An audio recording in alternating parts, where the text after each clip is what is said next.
Who was the receiver that you had the most fun charting, that got you the most excited outside of the big three, of course? And for me, the answer is Ricky Pearsall. 42-inch vertical leap, which is just, oh God, the guy can jump out the frickin' gym. Caught 70.3% of the targets I sampled. Contested catch rate, not special, but 64.7%, and just one drop overall in the 8-game sampled for reception perception. Look at the release. There's your separation. Great route. Stutter and go. Gets by clean. That is unbelievable. Maybe the greatest catch I've ever seen. You also tracked Ricky Pearsall out of Florida, 6'1", 190, ran a very respectable 4'4", 140. Unbelievable vertical jump, by the way. 42-inch vertical leap, which is just, oh God, the guy can jump out the frickin' gym with a really, really good 10-9 broad jump as well. So short area burst, not a problem for our guy Ricky Pearsall out of Florida. And again, I'm sure if you watch any college football, you've seen a lot of the one-handed grabs. He had this one incredible one-handed grab that is just, was all over SportsCenter.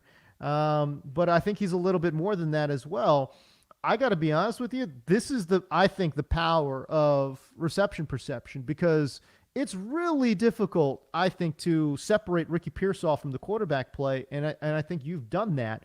And you're really, really high on Pearsall. Somebody asked in the most recent reception perception mailbag available on YouTube, who was the receiver that you had the most fun charting, that got you the most excited outside of the big three, of course? And for me, the answer is Ricky Pearsall.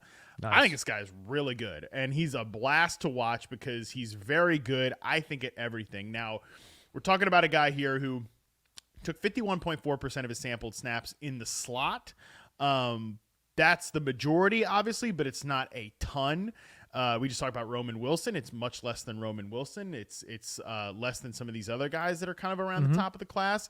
You get kind of a glimpse of him playing everywhere. Lined up outside right, 21.6% of his sampled snaps. Outside left, 22.3% of his sampled snaps. Using the backfield as kind of like sometimes just lined up in the backfield, but more so like pre-snap motion on 4.7% of his sampled routes. Off ball, 56% of his snaps. Pretty close to an even split there in terms of on the line, off the line.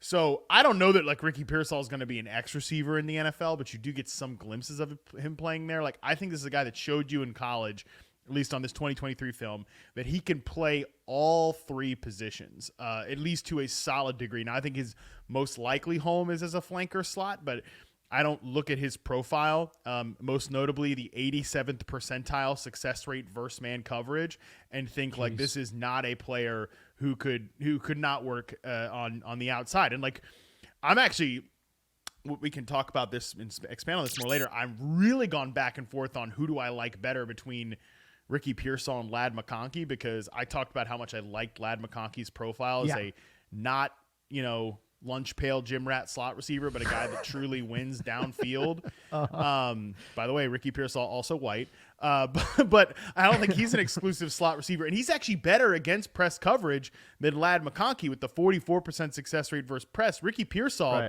it's not elite or anything, but 67.7% success rate versus press. Again, I don't see a lot of limitations to Pearsall's game. Very good at everything. Good. I love his route running. I think he separates so well in the underneath game. I think he separates really well in kind of the intermediate areas too. And like you mentioned it, dude, his hands. He's got great hands. Caught 70.3% of the targets I sampled. Contested catch rate, not special, but 64.7%, and just one drop overall in the 8-game sampled for reception perception. So, I mean, I could go on and on and on about all the things I like about Ricky Pearsall, but yeah, I mean, just I think his film's great. I think he shows a lot of traits, a lot of skills, like truly honed and applicable skills to the NFL game right now. I think he's a guy that I'm going to give a pretty high mark to. I'm a big fan. Ricky Pearsall just a touch bigger than Ladd McConkey as well, right? Ladd is 6 feet 185, and we got Pearsall here at 6'1", 190.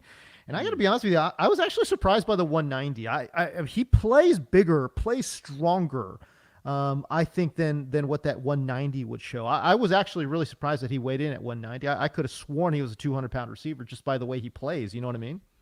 I agree with you. One player that I was from previous classes I was really weighing him against was Jordan Addison. just in that kind of, to me, third tier of my stacked prospect rankings. So much of Jordan Addison's RP profile, size issues show up, size issues show up, size issues show up. Like the press success rate was not where you want it from a true like number one receiver. The contested catch rate was not. It was fine, but it was actually better than I think his size showed you. But again, that the press coverage stuff, like not being overwhelmingly good against man coverage, it did show up. With Pearsall, you're right that he's not ideal size. He is bigger than Jordan Addison, but there are no real again. Solid 51st percentile against press is not like raising a ton of alarm bells to me that this guy can't play outside. His most optimal position might not be outside. His most optimal position might be as a slot, but he's a playmaker as a slot receiver. I ripped on the Wan'Dale Robinson type of slots, the underdog boys, Josh Norris and Hayden Winks called the PPR scam. Like Ricky Pearsall is a lot more than a PPR scam type of receiver. Yeah. I think that I know Jordan Addison went in the first round. He had a pretty nice rookie season, but I kind of think Ricky Pearsall's film and his RP profile is better than Jordan Addison even from last year. So talk to me a little bit about what he does downfield, because I felt like Florida's offense, I don't know, a lot of it just didn't seem like it was geared towards, attacking downfield, right? So when you combine his corner 9 and post, right? So it's what, about 25% of his routes were on these deeper routes. So much of what he does is on these in-breaking routes, right? So 12.5% of his routes were digs, 13% of his routes were on the curl, and then 20% of his routes were on that slant route. So when you add all that together, that's 45% of his routes were in-breaking routes. That's pretty good. Yeah, I those in-breaking routes and kind of the short routes especially, I can really, and the way he's got great hands, I can really see Ricky Pearsall end up being like a quarterback's best friend. It's not too dissimilar to talking to Puka Nacua at the Super Bowl when he mentions Matthew Stafford just saw me running dig routes on dagger and is like, yeah, he likes those. Like, we got to give him more of those. I want to get this guy on the field more because he's really good at those, and I love throwing it over the middle, and he's right where he needs to be.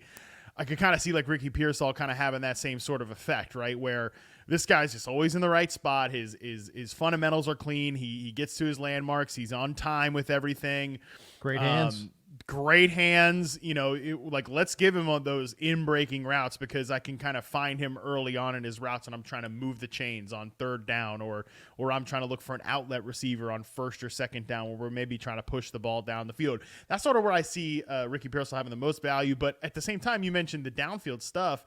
He's not – I do think he struggles a little bit with – like I said, the press coverage scores 51st percentile. It's not elite or anything. I think he does struggle when he's got – it's pretty similar to Jordan Addison, by the way. I think he struggles when he's got to line up on the line. There's going to be tight physical press man coverage, and he's got to stack that corner on the outside. I think he's going to struggle with that. The 9-route success rate shows you that.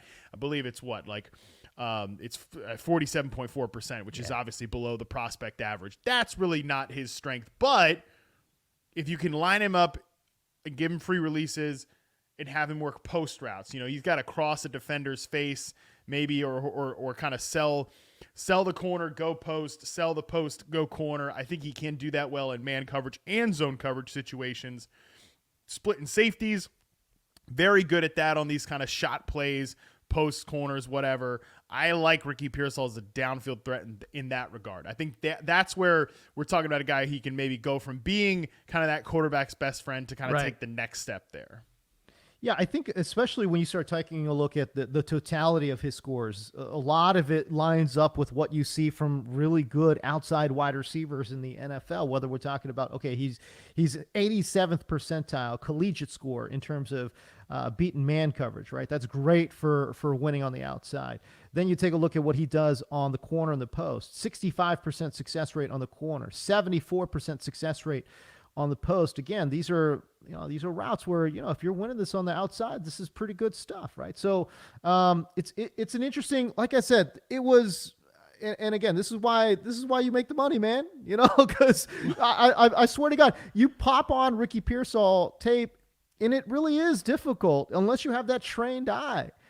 Because the quarterback play in Florida was not good, So to separate his play from the quarterback play, in my opinion, I thought was really difficult. So to see these scores come out, I think was really, really eye-opening. for me to see how good he was on an individual basis.